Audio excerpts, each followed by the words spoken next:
Church, happy birthday. Come on. Yeah. Woo-hoo. This is the birthday dance. Brooke asked me what I was wearing today last night. She's like, hey, what you wearing for birthday? I was like, my birthday suit, baby. You know what I'm saying? Woo, God, we'll get all kind of views. You know what I'm saying? I mean, I'll be in prison, but we'll have the views will be through the roof. You know what I mean? Happy birthday. Let me tell you something. There's a few traditions that we have at Foundation.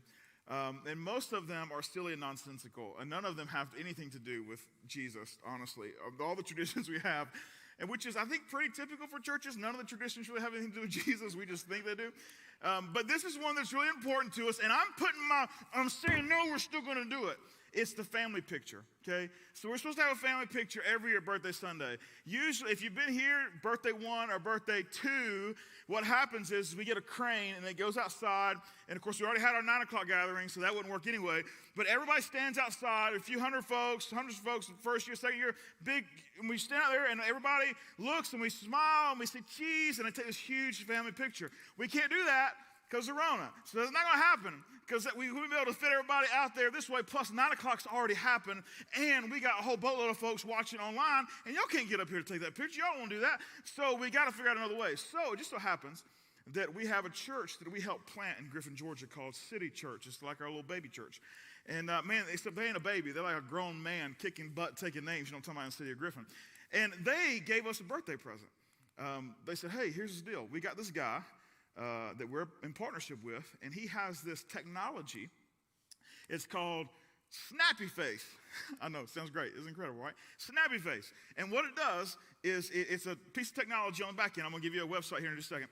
And you go to the website, and it lets you take a selfie, and it automatically sends it to us. And we're going to take everybody's selfie, put them in one enormous collage to make one big, huge family photo.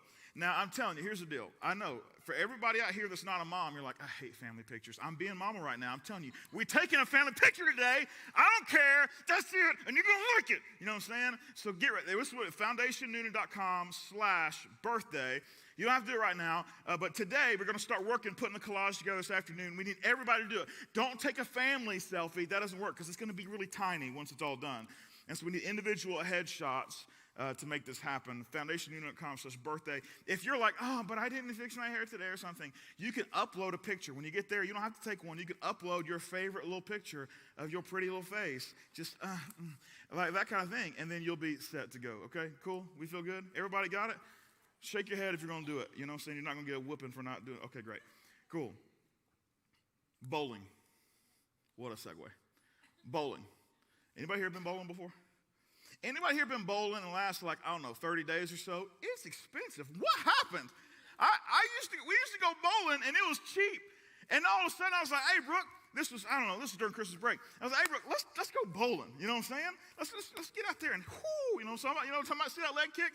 Let's get out there and do this thing. And then we went bowling, and I was like, man, did we go to Disney? Did I miss something? Because this is ridiculous. It costs the same thing to go to Disney, except it's like half the entertainment, a third of the entertainment. It's fine.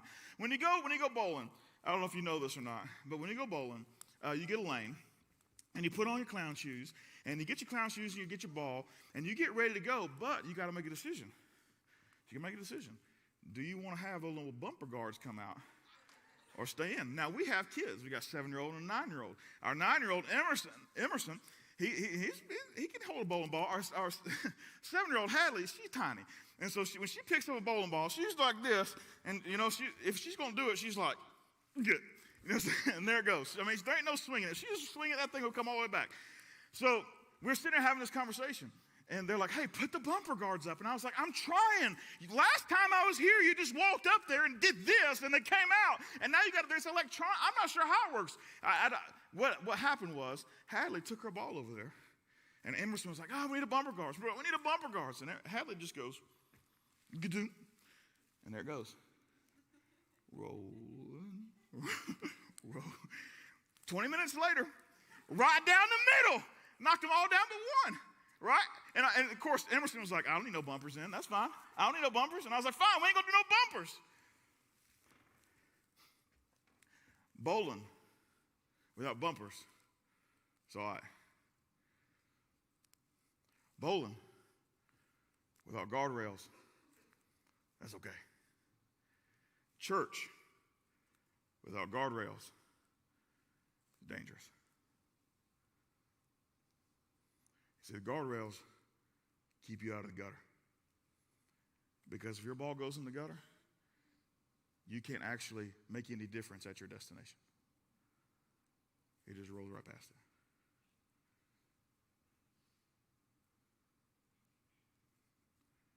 Jesus knew this. And so he said, hey, before I get out of here, I want to give a couple guardrails for everything that's going to follow. I want to read it to you right out of his words.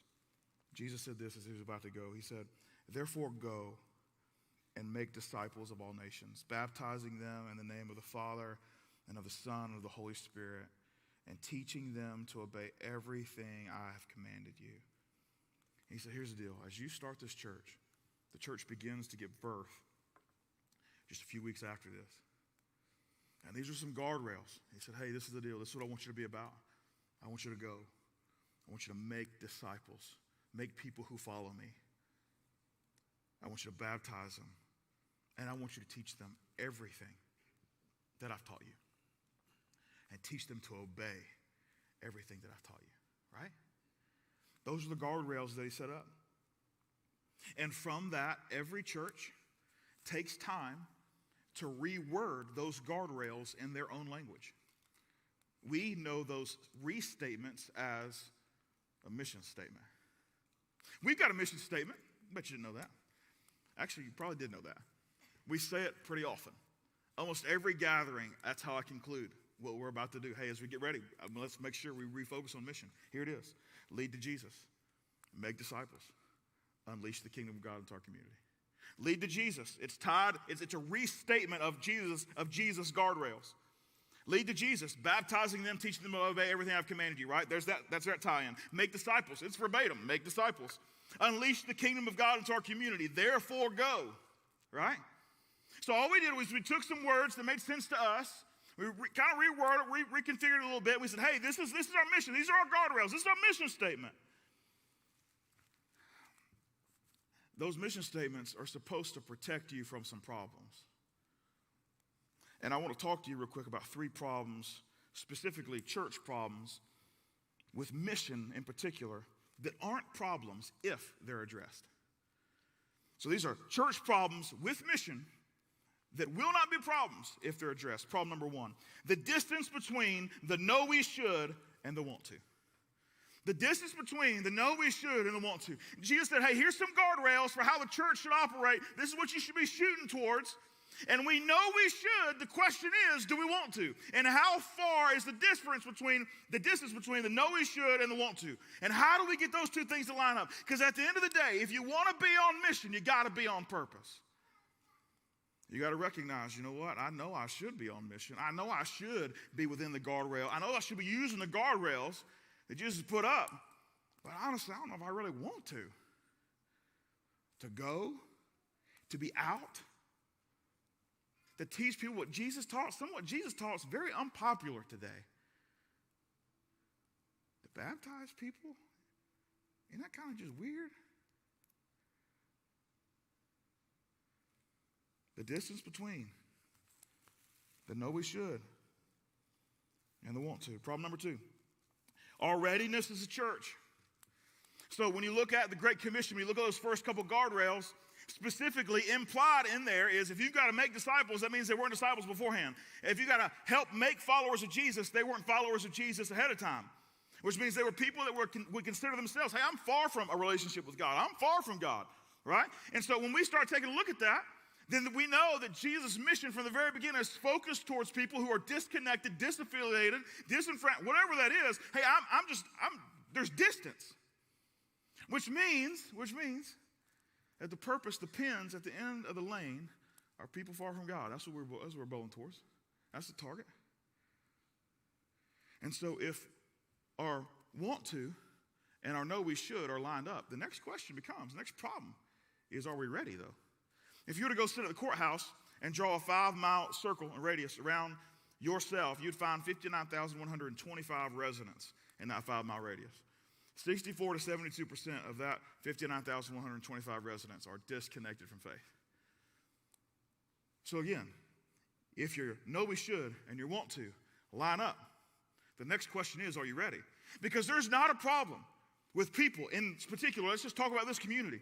There's not a problem in this community for people who are disconnected from Jesus. There is not a shortage.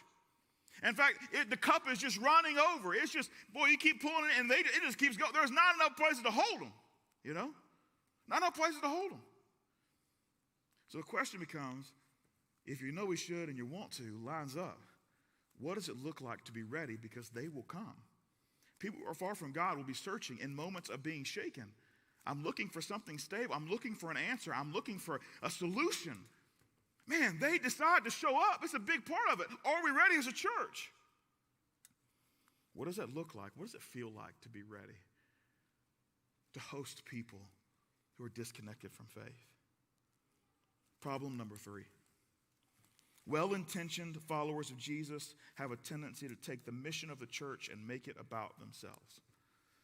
They say, okay, well, I see what Jesus wants us to do. Go into all the world and make disciples. And what he really meant to say was kind of hang out with the people that you like and make yourselves better versions of yourself. That's what it ends up being. That's what we end up convincing ourselves. And it was well-intentioned. It was like, well, if I'm a better version of myself, Jesus, obviously I'm going to be a little bit more like Jesus. But what we fail to recognize is that when we are completely inward focused, that's nothing like Jesus. We might talk like Jesus. We might even start to walk like Jesus. But we ain't living like Jesus. Problems that must be addressed. Honestly, that third one, it's a sticking point. Let's just get stuck there for a second. The reason this becomes such an issue is because for a long time, if you were lost or if you were disconnected, the church was all about you. And someone forgot to let them know when they gave their entire life to Jesus that constantly coming towards Jesus, that Jesus is supposed to turn them around and say, hey, now go find other people who are disconnected, disaffiliated, people who are shaking right now looking for answers, and your life has to then be about them. But nobody tells them that. Nobody thinks it's a big deal. And so it becomes 100% inward focused. And so our solution begins with language. Our solution begins with the words that we use. These words, this language, they become guardrails for our actions. Here at Foundation, we have 3 rules for people who are followers of Jesus. If you've been through Discover Foundation, then you know this is something we share at every single one of them. A lot of times if you go to like a Discover class or a hey, I'm new here class or something like that, it's more of like a recruitment type thing. Like, let me tell you about how great we are, all those kind of things. And I do think I do love our church. I do think Foundation is a great place to be. However, Discover, we don't spend a ton of time talking about that. I spend more time helping clarify what's already clarified for us, so that you can then make a decision. Do I really want to put myself as a part of what's happening in this movement? Do I really want to be a part of that? And this is why. I tell you, hey, here's the deal. If you're disconnected from faith, then these rules don't apply to you until you become connected to faith. So if you decide, hey, I'm at a different church and I want to go to Foundation, this is great. Hey, this is awesome. But let me just tell you the 3 rules. And for every follower of Jesus here, we talk about it from the stage. We talk about it at every Discover. Here are 3 rules. Rule number 1, if you're a follower of Jesus and you want to be a part of what we do at Foundation, rule number 1, you've got to give the most. You got to give the most. Rule number 2, you got to sacrifice the most. And rule number 3, your preferences have to matter the least. Those are our 3 rules. Give the most. Well, you think, okay, hold on. So y'all get W-2s out and y'all figure out who. I ain't talking about offering. I'm talking about if you could describe the life of Jesus, one of the words, if you had like a top 5 list of words, I think a generous lifestyle would be a part of that. Generous with his time, generous with his knowledge, generous with his heart, generous with his skills. A life of generosity and what it looks like to give of yourself. Someone has to model that for people who are disconnected from faith. And a lot of times everyone says, well, it's the staff's job to model that. That's the dumbest thing I've ever heard. It's the followers of Jesus' job to follow that. And I'm a part of that. Our staff is a part of that. But there is equal responsibility, if you are a follower of Jesus, to model what does it look like to live like Jesus. And so we say, hey, you got to give the most. You got to set the example for people who are disconnected from faith. Rule number 2, you got to sacrifice the most. In other words, you've got to inconvenience yourself for the good of other people. That's our definition of serving. If you go throughout a week and you realize, man, my life is incredibly convenient right now, there's a really good chance it has nothing to do with Jesus. Constantly, Jesus was putting himself in a place where he could serve someone else that it wasn't the best thing for him personally right then. Inconveniencing ourselves is just a part of walking in the steps of Jesus. And then rule number 3, that our preferences matter the least. Because at the end of the day, if you're a follower of Jesus, let me just talk to you plainly. I can take every single thing you have from you. I'll burn your house to the ground, set your car on fire, rob your bank account, and I still haven't touched the only thing that's of true worth in your life, which is your relationship with Jesus. So you can let it all go and you still have the most valuable thing in your possession. But someone who's disconnected from faith, they don't have that. All they have are their preferences. And so that's the common ground that we begin a relationship on. And so I can let my preferences go, and all of us must let our preferences go, because it gives us an audience with people that's all they have are preferences. And slowly, the work of Jesus transforms their life. They say, I'll let it go because of mission. Now, when we take a look at the mission that we have, a rewording of the guardrails and the mission that Jesus gave forward to us, I want to make a confession to you and to those who are watching online. We got it wrong. We messed up. And for the last 3 years, I've said, lead to Jesus, make disciples, and unleash the kingdom of God into our community. And I got it wrong.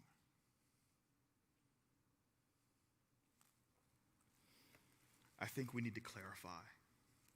Because at the end of the day, when we take a look at what's the purpose of mission, it's simply guardrails. It's the bumpers. It keeps us on the path to actually reach our destination and goal.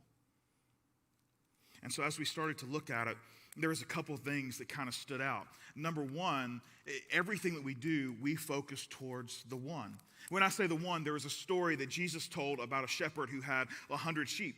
And at night, it was time for him to count all the sheep and make sure they were all safe. And he counted them, and there were only 99 there, which meant he was missing one. And that shepherd had a decision to make right then and there. Should I stay with the 99 and protect this really large investment, or should I choose to go after the one and leave the 99 to kind of care for themselves?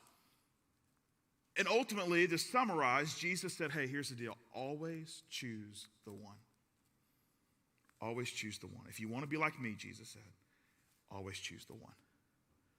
And so when we always choose the one, we had to take a look at the words that we use, the guardrails we set up, and ask the question, is this actually understandable by someone who's the one? And what we walked away with is, no, it's not.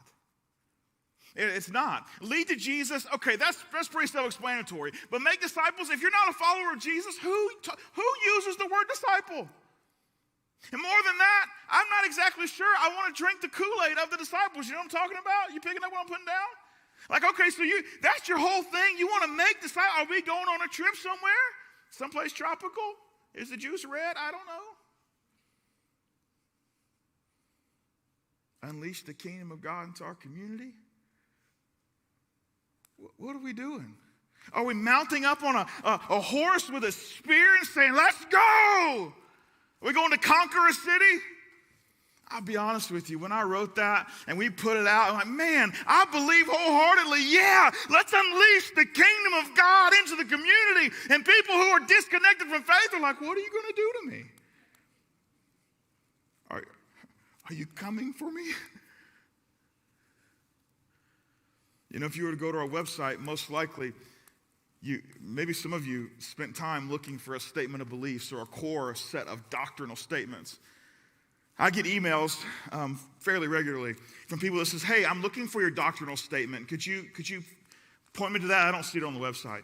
And then I always respond, it's not on the website. And they're like, okay, do you have a statement of beliefs? I haven't written one down recently, but I can talk about Jesus with you. And like, well, we want to make sure, that we're kind of lined up. And I was like, well, I mean, if I wrote my statement of beliefs, I'd just be like rewriting Matthew, Mark, Luke, and John, and Acts, and Romans, and 1st, 2nd Corinthians, Galatians, Ephesians. There's a lot of these. You want me to keep going? You know what I'm saying? Like, that's what I believe. But what you're really asking is, where do we fall in the controversial things in those books? That's what you're asking. Well, let's have a conversation. But at the end of the day, our website isn't designed for people who are plugged in to church. You're just like, you know what? I don't like my church no more. I want to find another church. That's not what our website's designed for, because our church isn't designed for that. Our website's designed for people who are searching for an answer to a question in their life that they feel exhausted, burnt out, and desperate about. And a doctrinal statement is not going to help any of that. It's just going to simply confuse them. In fact, it might do this. It might convince them, I don't understand a thing that I just read. I'm probably not going to fit in there. So we don't. I know people that want to come and try our church, they would prefer we have a doctrinal statement.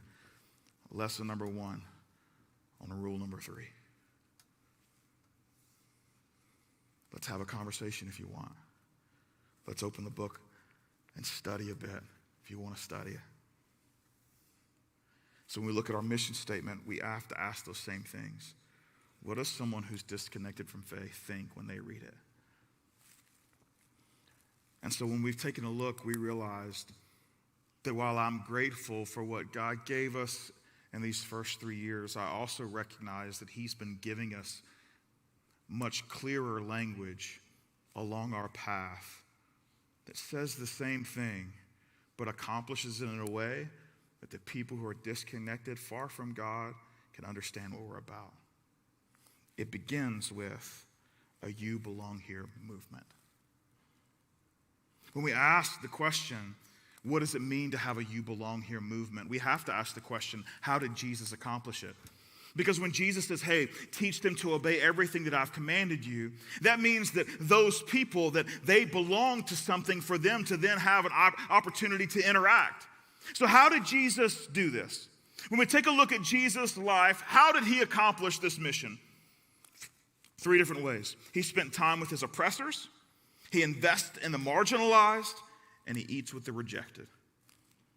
Spends time with his oppressors, invests in the marginalized, he eats with the rejected. Specifically who, though? We don't want to just give big, bold titles and say, hey, this is what we're supposed to be doing. Love the people who are unlovable. Like, that's true statement, but let's get a little more nitty-gritty. Let's get into the details of what Jesus actually did in his life.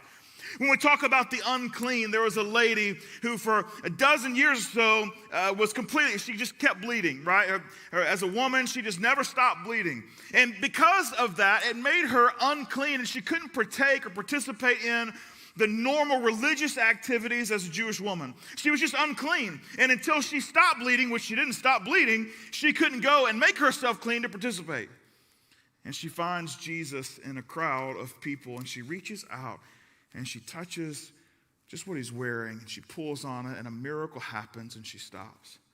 Jesus is surrounded by a group of religious folks. The miracle is a miracle, and that's incredible, but the "you belong here" moment is when he turns to her and he says this to her, "Daughter." A word she had never had a teacher say to her. For they were sons of Abraham, because they were in good standing with the religious guardrails that they had created for themselves. But she didn't fit in between those guardrails. She was excluded. And Jesus levels the playing field with just a single word: daughter. And suddenly her entire life's rejection, she was included. She belonged there. It wasn't just the unclean that he connected with. It was his own oppressors. At that point, the Jews are occupied by Rome. And so Rome is in charge of things. They let the Jewish culture kind of sit and relatively were decently hands-off, but they were still there, had money taken, taxes. There's still Roman guard and soldiers that are in and out of their lives on a regular basis. There was this one particular centurion who had helped the Jews out a little bit, some construction, and definitely wasn't a harsh man towards the Jews, but he was still a Roman centurion, still someone who was part of the oppressors. And he has a guy that works for him, and he's fallen ill, he's about to die, and he sends word to Jesus, this teacher, this healer, and he says, hey, could you please come and take care of this person I love so much? And so Jesus begins to walk towards his house. And the centurion actually sends someone ahead of him and says, hey, you don't have to come to my house. In fact, I'm not even worthy of you walking in my space here. But I know how this works because I'm a centurion, so I give orders to everyone. So when I give an order, they go do it. And I know that if you give orders, because you can control the miraculous, I know that my servant will be healed without you just have to speak the order.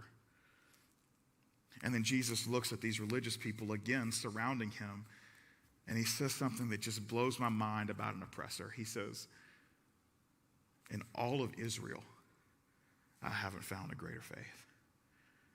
Now, all these religious people are like, now hold on a second. I'm pretty much a professional faith man here, so you better back up a little bit. Jesus is talking about a Roman centurion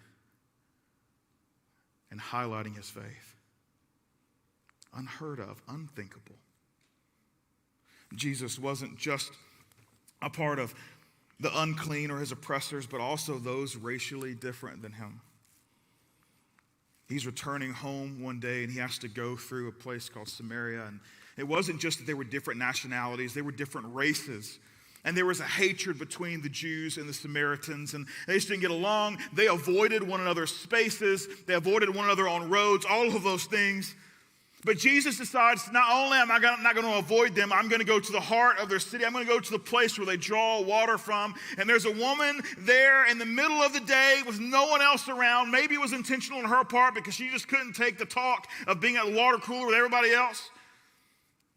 And she's living with a man that's not her husband. She's had 5 other folks that weren't no longer their husband. It's just a mess. She's a relational wreck. And Jesus says, hey, I want to invite you in to a story that makes that okay. It makes the wrongs in your life.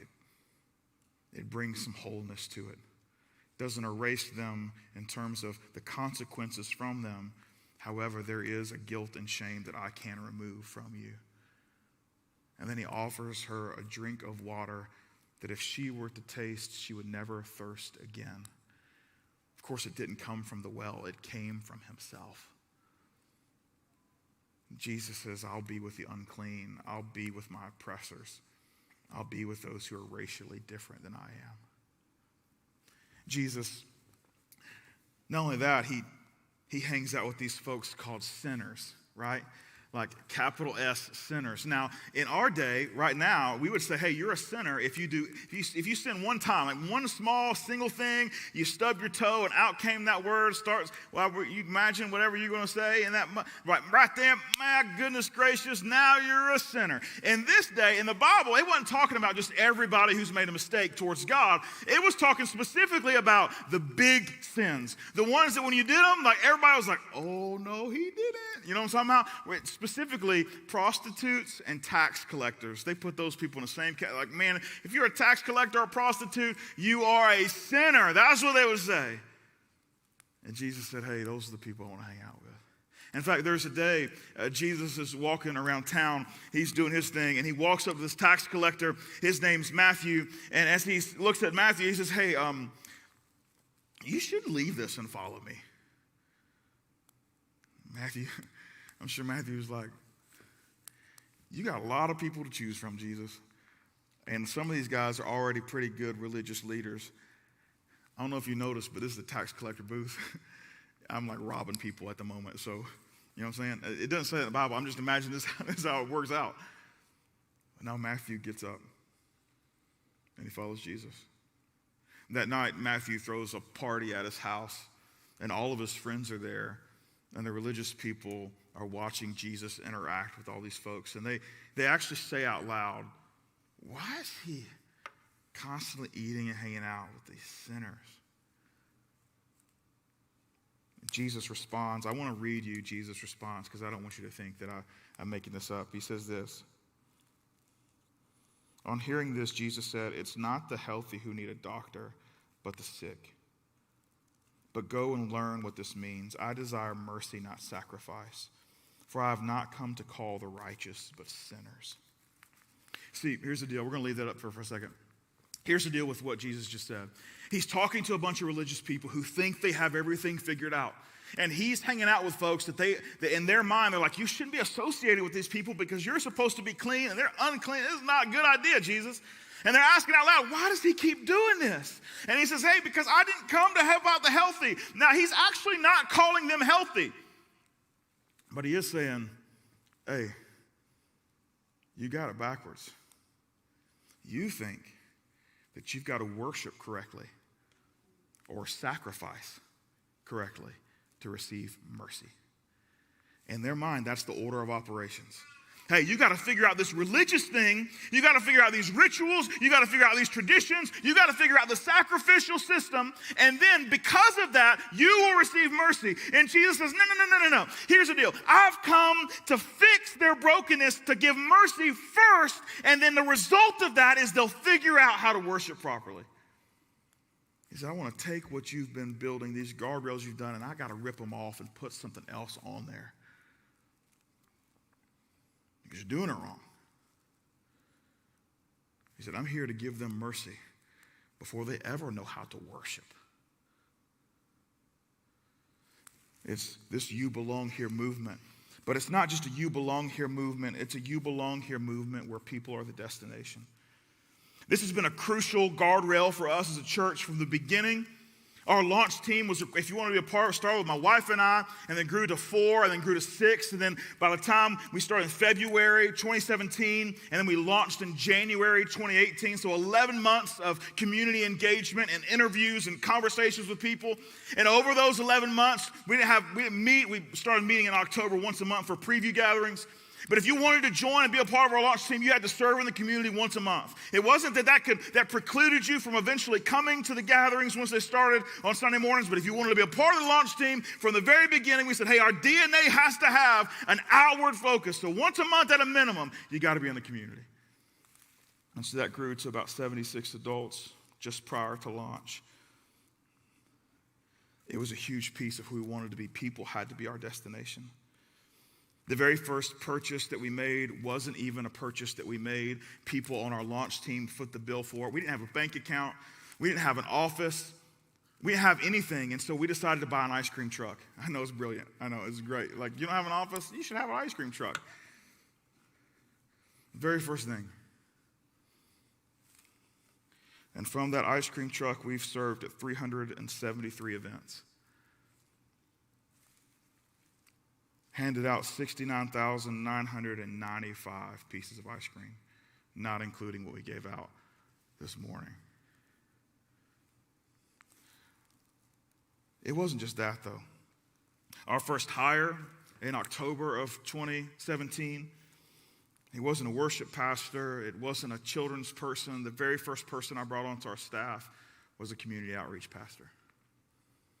Because I knew that well-intentioned followers of Jesus had a tendency to make the mission of the church all about themselves, and I was aware of that with me. And so we had to bring someone on that said, no, we're going to be outward focused. So Jason stepped on in October that year. And since then, we've logged 19,529 volunteer hours in our community. We've helped 32 community organizations accomplish their dreams and goals by just saying, hey, we're here to support you. We'll send volunteers, we'll send the truck, we'll send people, we'll send money. We want to help you pull off what God's given you to do in the community.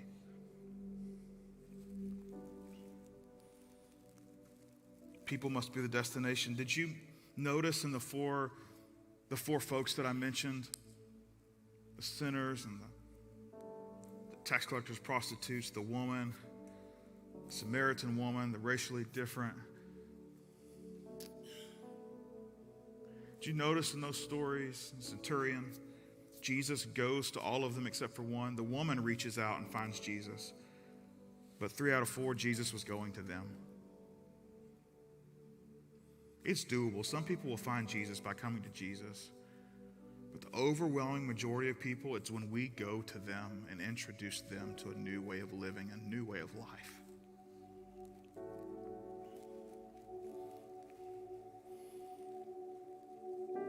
It's not just a you belong here movement where people are the destination, but it's also a place where Jesus is in the lead. You see, this is the last piece, but it's by far the most important. You see, he decides when to go and when to stop. He decides the direction, he decides the pace. And Jesus leads you, and Jesus leads our church. And because of that, here are a few questions that we do not ask at Foundation. Question number 1, is what we're doing, does it align with my political beliefs? We don't ask that question because Jesus didn't ask that question. And if you think politics wasn't a thing when Jesus was around, you just got to read a little better. Politics were everywhere. In fact, most folks, when they heard that Jesus was going to be a king, they were like, finally, someone we can believe in that's going to overthrow this dictator and going to change our lives forever. And Jesus was like, I ain't got time for your politics. I ain't got time for your political agenda, and so I'm not going to ask the question, does this fit into my political beliefs? You need to start asking the question, do your political beliefs belong with Jesus? And if they don't, you probably ought to let them go. Jesus didn't want to align with anyone but the Father, and that's going to be our heart. He said, I'll align with the Father, and that's it. Second question we will not ask at Foundation, will we get a large enough financial return on our investment? We don't ask that question because Jesus didn't. We live open-handedly with what we have. We try to give as much away as possible. And we stretch ourselves beyond what we think is even appropriate at times because we see the needs in our community, we see the needs in other organizations, and we know that only they can accomplish what God's given them to accomplish, and so we try our best to partner with them. Jesus never asked that question. The only return he looked for was the favor of God. And at the end of the day, that has to be enough for us as well. The third question we will not ask at Foundation is, will this go over well in the court of popular public opinion? There was a moment when the best friends of Jesus were standing in a courtroom that was full of their peers and religious leaders and just a crowd, and they were having a conversation specifically telling them, hey, I don't like what you're saying about Jesus. I don't like that you're preaching about him, all those things. And everyone here is pretty much on the same place. There's a lot of us here, and we don't like it, so you're going to have to stop. And those good friends of Jesus, they look back at the guy and say, hey, here, you put us in quite the predicament. Should we listen to you and what everybody else thinks, or should we just simply do what God has called us to do?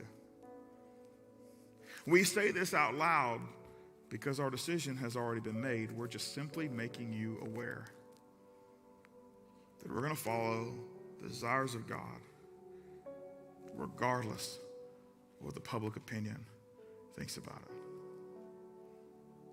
And we can do that because we have really strong guardrails. Now, here's the truth, though. Let's think about it. Let's think about it for a second. Doesn't it feel better? Doesn't it feel better to bowl with the bumpers off? I mean, that's what kids do. Kids use the bumpers. We don't use the bumpers. Come on. It's good for bowling. It's terrible for church. Because before you know it, you take those guardrails off and you're missing your target. You take those guardrails off, and your ball and mind's all in the gutter. Zooming right past what you were aiming for. And you might say, well, that makes me feel better about myself, though. At least I ain't got no gutters. And Jesus is like, you a knucklehead. This ain't bowling. Because at the end of the day, you paid $60 for a family of 4 to go bowling for a couple hours. I gave up my entire son's life for you. And then he gave you the bumpers. Put the freaking bumpers on. Because honestly, you don't deserve to play the game. If you're going to try to act high and mighty, and I'll do this on my own. And our language will constantly be the good guardrails we need to make sure that we create a You Belong Here movement where people are a destination and Jesus is in the lead. We put it on the shirts we gave you this morning. We believe it. We believe it encompasses the 3-year mission we've had thus far and just gives us incredible clarity. And more importantly, it gives clarity to what our church is about for people who are disconnected from faith. They know that the very first thing on our mind is to create a You Belong Here movement or experience for them at whatever we're doing. That it's not required for you to worship or sacrifice right in order for you to belong. That's the first thing that happens, is that's our common ground, is our call for humanity and decency of humanity in our lives. And then we move from there. People are our destination. And at the end of the day, Jesus is leading this whole thing.